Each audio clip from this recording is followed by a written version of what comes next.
In this section, we're going to look at the second lens of the four lenses, and that is for team flow. Your leadership takeaways for this section are team flow, so how to enter into and sustain a state of team flow. We're going to look at the power of unity and also how to create a positive team spirit and a loyalty to each other where the team members are basically willing to throw themselves under a bus for each other. And then how to turbocharge your leadership and results for both agile or traditional or anything in between, whatever methodologies you're using within your organization. What's in it for your teams? Well, again, you're going to be able to deliver consistently. You're going to be able to duplicate the success that you've been doing individually. Now you can start to help your team members via training, coaching, and mentoring them how to do the same, how to do it in a sustainable way. You will help the team pursue team excellence and transformation of that team if that's necessary in order to get them to higher and higher levels of sustainable performance. And that will increase the value of your team's brand within the organization and the wow that the team is delivering.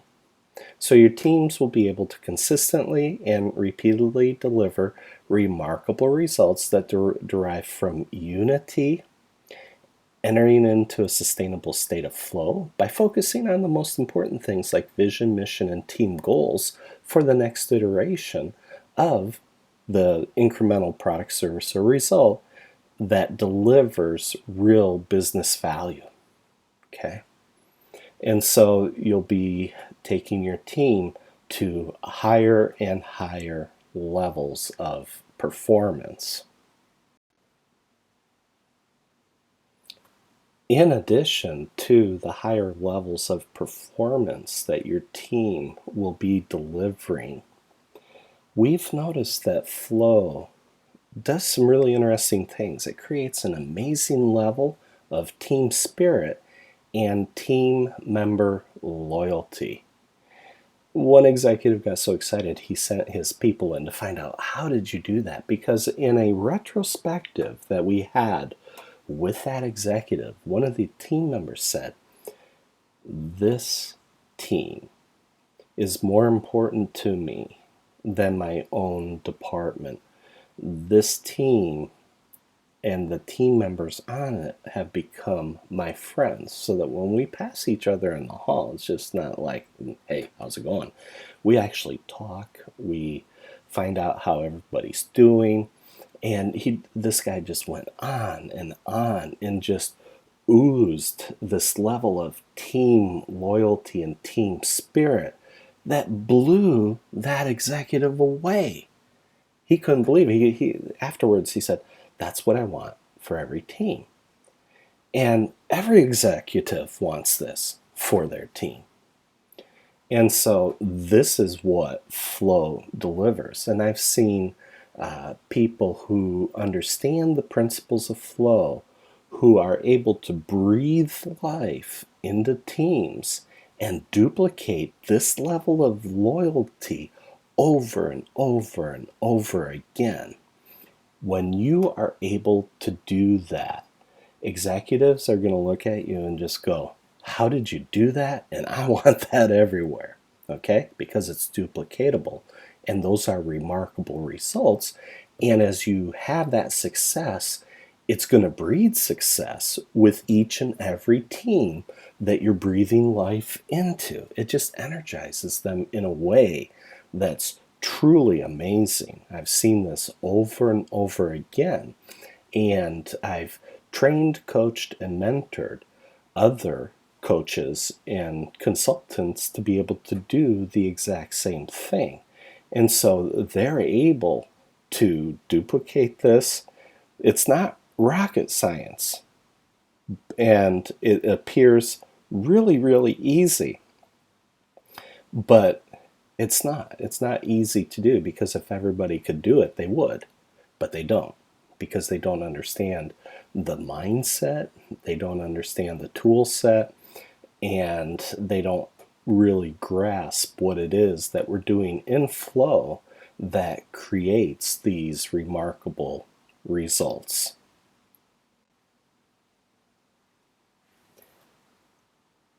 This graph or this diagram applies not just to the team level, this applies to the individual level. It applies to the product box, including program, process, and line management, and it definitely applies to the organizational box from portfolio level all the way up to the C-suite. I've done this over and over and over again, where it doesn't matter what the methodology is that you're using. Flow is agnostic when it comes to the methods that are already being used in an organization. And so when you look at traditional methods right now succeed anywhere from 14 to 16% of the time, and that's study after study after study, whether you quote Standish or the Standish Chaos study, that is Dr. Sutherland, or even PMI in Sweden has been doing the state of project management survey now for multiple years, and they've barely moved from originally around the 14% level. I think 2018, 2017, 2018, they were pretty much plateauing out at 16%.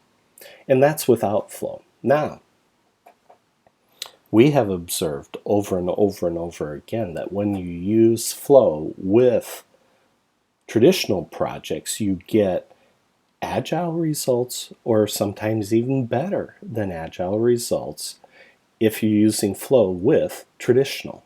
Okay.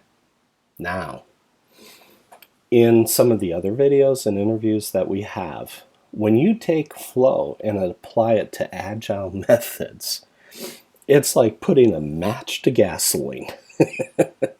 Okay, agile methods succeed around 42% of the time. That was Dr. Sutherland that presented that many years ago. I'm not sure that those numbers have increased at all, but we've had individual after individual. We have a flow certified coach who is working towards being a flow certified trainer. His organization was already doing agile. Okay, this is a teams that had been doing agile, and when we trained them 5 years ago, they went and took flow, and in the first 90 days they increased productivity by 300%. Okay, that's amazing. That's remarkable. That's what flow is all about. It's going to turbocharge what you're doing, and it consistently delivers remarkable results. Does it succeed every time? No, we actually have 2 case studies in our book out of those 14 case studies in flow that are where it didn't work because politics wiped it out. Okay, so you have to be aware even flow doesn't work 100% of the time, and that's why I don't put the arrow all the way to 100%, but it's heading the right direction. And so I think that it's really important for people to understand that if you look on the left side of these trend lines, if you're not using flow, you're going to get a certain level of success. But if you're applying flow, flow is a leadership framework that sits on top of whatever you're doing and turbocharges it. If you use flow, we are absolutely certain that you're going to be way over half the time succeeding more than you ever did before. So these are achieved over time, and we achieve this not just through training, but through coaching and mentoring. Okay, it's really important to understand. It's great to understand the theory in the book and to take the training, but the coaching and mentoring over time with a seasoned, battle-scarred veteran who understands the principles of flow, that's where you're going to get the biggest return for your investment. And so the success rate will go up if you're using flow with whatever you're doing. And just remember, flow is methodology agnostic, and it helps all these other methods play nice together. I've chosen to include some of the quotes from our book Flow in all 4 sections. And so in the flow quote for teams, Craig Lambert puts it this way: rowers have a word for this frictionless state: swing. Trying too hard sabotages boat speed. Trying becomes striving, and striving undoes itself. Social climbers strive to be aristocrats, but their efforts prove them no such thing.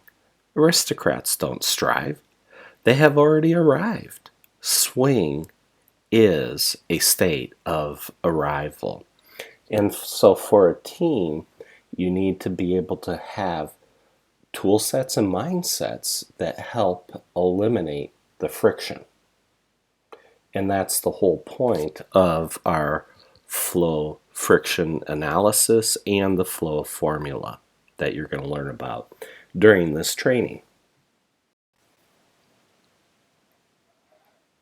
In this section, we looked at team flow, how to get into and sustain a state of team flow. We looked at the power of unity and creating team spirit and loyalty to each other on the team, and how to turbocharge your leadership and results.